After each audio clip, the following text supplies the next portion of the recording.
may gala, ato isang pangayuan ng mga gamay kasayuran, kabahin na sa ilahang parokya hinay sa Barili. Brother, may munta ka rin mo rin. Nga, daghang salamat sa imong nagpaambit na kaganin, ano kay hindanon kayo ng tao ko din ang mga tao na uminaw sila sa pagkaambi sa pare, mapuna ng ilahang pagkaong klanon sa kalag, at the same time, nakakatawa sa pare, magduka ulit uman. So, salamat kayo sa mga ipambit. Dini sa Barili, brother, pila ka buok ninyong kapilya na ginagaran sa kamong mga pari niyo?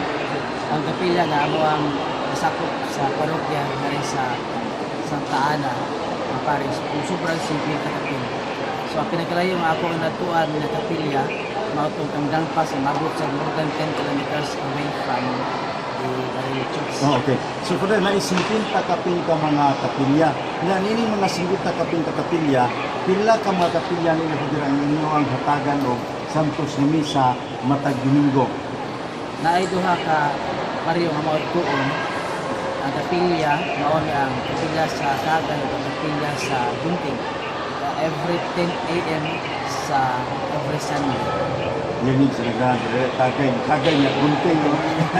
Kanang, karong panahon sa kanang Pasko no, na may mga siguro. Mo ba mga simbahan, na simbahan panalitan among nasairan dito sa Lakbayan, ang parokya sa St. Joseph's Shrine sa Mandawi, wala sila lain nga misa di Gallo kundi ang liturgy sa sentro si Joseph niya nay usa nga kapilya sa UC kanang sa hospital sa University of Cebu. Dinhi sa inyong parokya dako balik kayo pila man kabuk ang misa di Gallo kada adlaw na inyong gisaulog. Gawas dinhi sa misa sa sentro nga simbahan sa Santa Ana. Naami duha ka kapilya nga amo sa alaw sa Misigan mao ya kung ang kapilya sa Bunting kapilya sa Kagan. Kining do kapilya pa dito sa mga kanang naapod ni siya nga si dagko pila mismo ni dagko ni kapilya niya nay uban niya mga tao nga nagpalipot ini ato lang sa sila ng babae. O ang katong most probably ang paulo sa Bunting sa Gagay ato na nagis na simpa ang Bunting is more than 3 kilometers away from the Center. Pero pabukid din siya pa dito.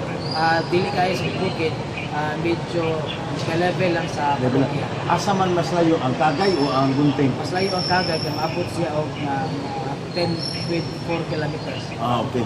So magkaigsunan mao niya ilang programa din sa ilang lungsod no sa parokya ni Santa Ana. Unya ako gipabaw na si Father nga sunod tuig amo ning gipabaw na sa ato ang ubang mga tituminaw nga i-anunsyo na sa atong London Archbispo nga sa Misa de Gallo 2020 ang iyang bisitahon, iyang misahan for 9 days ang unang siyam ka mga simbahan, the first 9 parishes sa ating Subo. So muna iyang misahan sa Misa de Gallo unya amo na sayran nga ibaw mo ko nga Diplomat kay Karkar, kalaan ang musiban so apil ang nung sa Karkar, niya kibaw sa mga karaan kay nang bulon, apil ang bulon pan bago to na kung naibawan sa paganaw si Bishop nga usa di sa mga karaan na kay nga simbahan sa si Subo, mao ning simbahan sa Barili.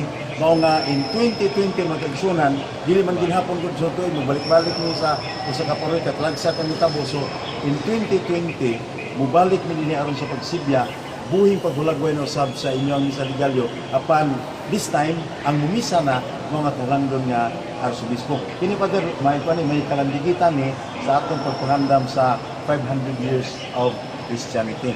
Nya balik ko na to gamay Father katong imong gipaambit ba kay kanang ako gawas nga nahimuot ko nalipay ko nga imong diskutan ba kung sa komendanon kini gitawag na tong dialogue. Unya ang kining dialog mga kaigsunan, minudanon kayo nga magsugod ni sunod sa panimalay sa mga ginikanan, amahan, ginahan, labi ng sa mga anak.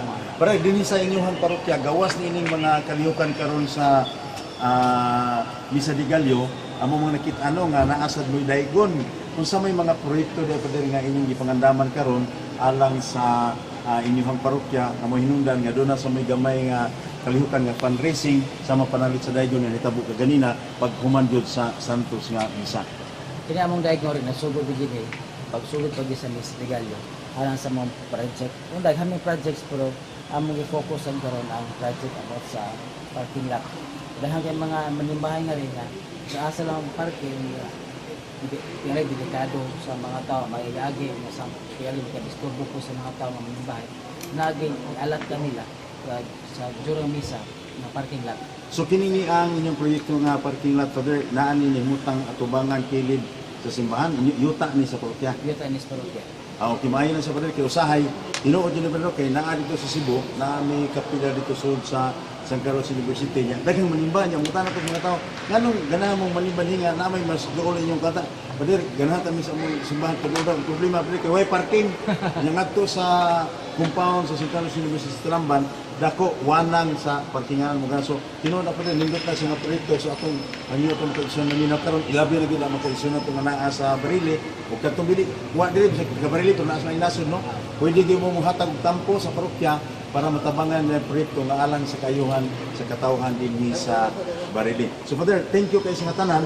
Unya katapusan lang ang pangutana pero kay wa pa ko kaila sa uban. So tungan dito mo ba magkauban yung mga pari nga na dinili kay murag upat mo mga ikupat na ana-assign sa eskwelahan kinsa mga parian nga kauban mo dito? Ang kauban ko sa team, among team of team director nga Senior Dani Sanico, uban sa team members ako si Father Ronggong Narca.